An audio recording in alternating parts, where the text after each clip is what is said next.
Okay, so paano ba malalaman kung magkano yung ating GCash wallet limit? Yung amount na pwede nating ma-cash in at ma-cash out po every month. Okay, sa video ito mga lalabs, ay tuturo ko sa inyo ang step, ang paraan kung paano malaman at kung paano rin patasin yung ating GCash wallet limit, yung GCash Plus. Okay, so kung nakikita nyo sa akin guys, ito po yung aking account now. So, yung wallet limit ko lang po ay nasa 100,000 pesos lang po. So, every month po, ito lang po yung pwede ko ma-cash in at pwede ko ma-cash out sa aking GCash account.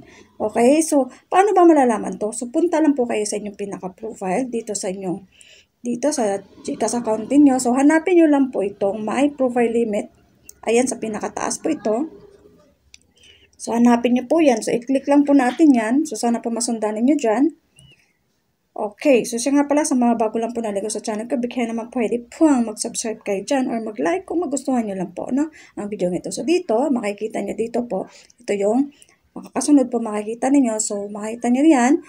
So yan, so use out. So dito, kung gusto nyo pong halimbawa, nasa 100,000 na yung limit ng yung wallet, kung gusto nyo pataasin pa, okay, so meron pong paraan yan para mag-upgrade ka ng yung GCash Plus. Parang ganon.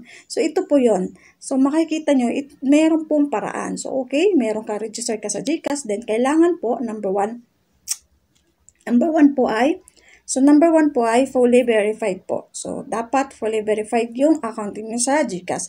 Ang pangalawa po ay, ito. So, dito, kailangan po ayan.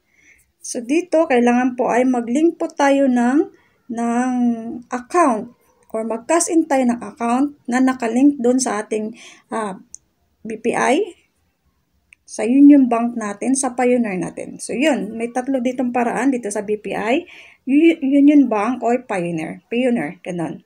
So, dapat mag-link ka ng account dyan, any of this, then, pwede natin mag-cash in tayo. So, isa yan sa pangalawa po yung gagawin natin. So, pang-tatlo po ay, kailangan